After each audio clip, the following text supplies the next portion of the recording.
اب جو ہماری انٹرنزک ہی میں دوسری ٹائپ ہے اے ٹی این، تو ہم نے پڑھ لی ایکیوٹ ٹیوبولر نیکروسس کی ساری ڈیٹیل ہم نے پڑھ لی مینجمنٹ. اب اس کی دوسری ٹائپ ہم نے وہاں پڑھا تھا ایکیوٹ انٹرسٹیشل نیفرائٹس. اب یہ کیا ہوتی ہے؟ یہ ہمارے پاس فارم ہے انٹرنزک فیلئر کی، جو میں نے آپ کو بتا دی. سوری، انٹرنزک فیلئر کی ہمارے پاس یہ ٹائپ ہے.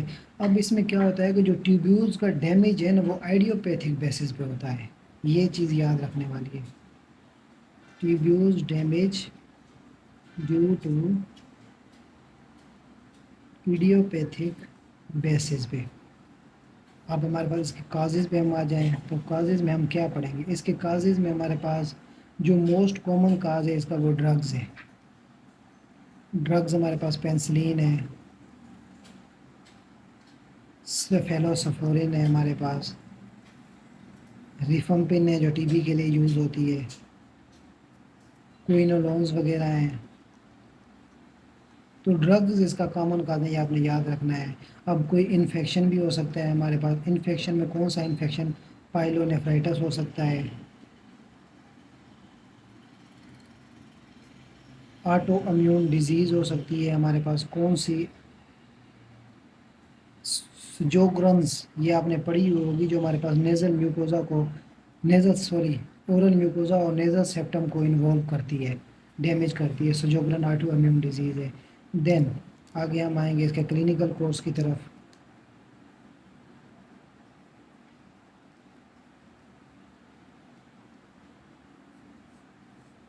کلینکل کورس میں ہمیں کیا ملے گا؟ پیشنٹ کس سمٹم کے ساتھ آئے گا؟ پیشنٹ کو فیور ہوگا، اسکن پہ ریشز ہوں گے، آرتھرالجیاز ہوں گے، اور اس کا جو بلڈ یوریا نائٹروجن ہے وہ ہمارے پاس بڑھا ہوا ہوگا. لیبس فائنڈنگ میں آپ کو کیا ملے گا؟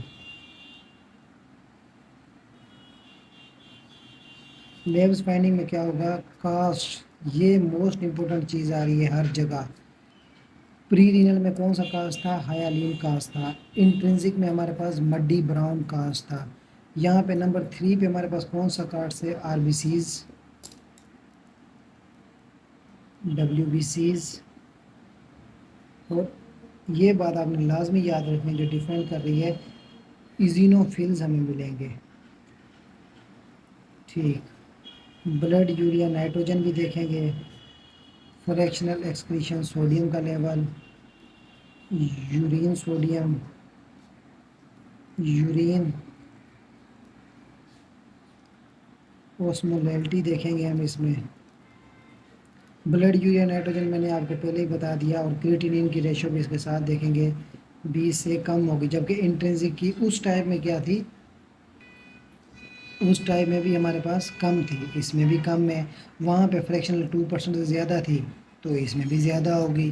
یورین ہمارے پاس 20 سے زیادہ تھا، 20 ملی مول پر ڈیسیلیٹر، تو اس میں بھی زیادہ ہوگا. اس میں لیس دین 300 تھی تو اس میں بھی ہمارے پاس لیس دین 300 ہوگی.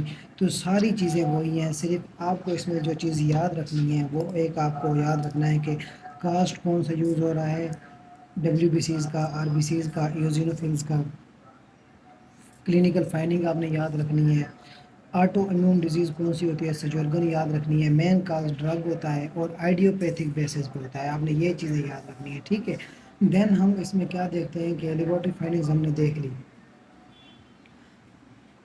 لیکن اس میں ایک ڈفرینس یہ ہے کہ ہمارے پاس جو ایک انٹرسٹیشل نیفرائٹس ہے اس کے آئیڈینٹیفیکیشن کے لیے یہ جو 3 چیزیں ہیں نا یہ اتنی ہیلپ فل ثابت نہیں ہوتی.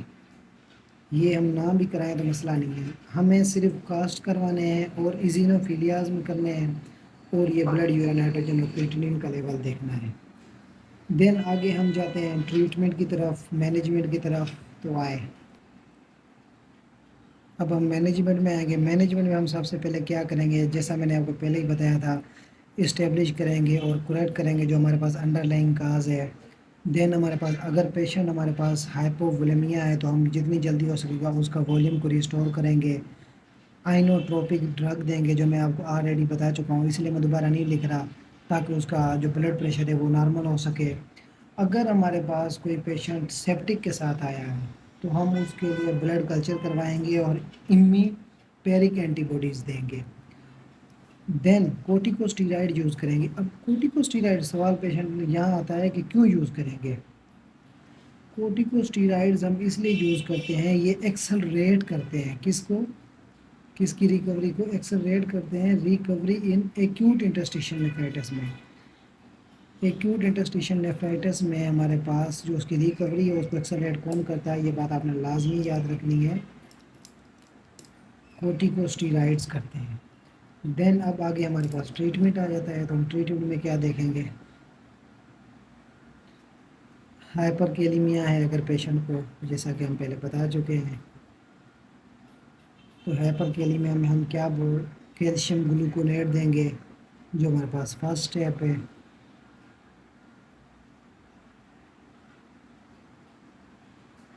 انسولین دیں گے پیشنٹ کو. اب یہ بتاتا ہوں یہ کیوں دیں گے، اس کی بھی ڈیٹیل آپ کو بتاتا ہوں. انسولین پلس گلوکوز، بیٹا ایگونسٹ دیں گے،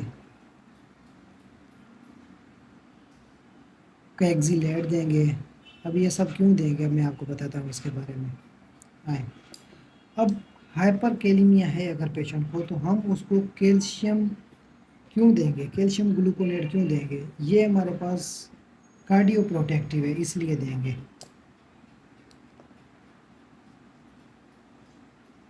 کارڈیو، اور یہ ہمارے پاس فرسٹ اسٹیپ ہے، یہ لازمی دیں گے.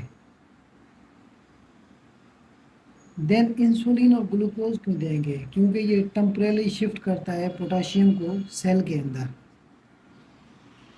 ہائپر کیلیمیا کو کم کرائے گا نا، سیل کے اندر پوٹاشیم کو لے جائے گا انٹو سیل.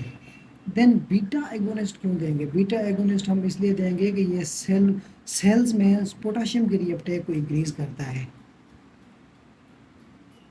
پوٹاشیم کے ری اپٹیک کو انکریز کرتا ہے. دین کیگزولیٹ ہم کیوں دیں گے، یہ ریموو کرتا ہے پوٹاشیم کو باڈی سے.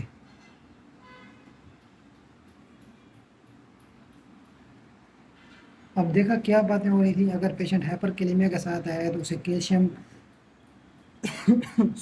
کیلشیم گلوکونیٹ دیں گے، کارڈیو پروٹیکٹیو ہے. انسولین اور گلوکوز دیں گے، کیوں دیں گے، کیونکہ وہ پوٹاشیم کو سیل کی طرف بھیجتے ہیں. بیٹا ایگونسٹ دیں گے، کیوں، کیونکہ وہ سیل میں پوٹاشیم کی ری اپٹیک کو انکریز کرتے ہیں. کیگزیلیٹ دیں گے، وہ پوٹاشیم کو ریموو کرتے ہیں باڈی سے. کچھ اور آگے بھی ہیں. اگر پیشنٹ ہمارے پاس ایکٹیو بلیڈنگ کے ساتھ آیا ہے تو ہم پیشنٹ کو ڈیسموپریسن دے دیں گے. ڈیسموپریسن کیا کرتی ہے، انکریز کرتی ہے فیکٹر 8 کو، جس کی وجہ سے نارملائز ہو جاتی ہے بلیڈنگ ٹائم. بس یہی چیزیں ہیں اور کچھ خاص نہیں تھا اس میں.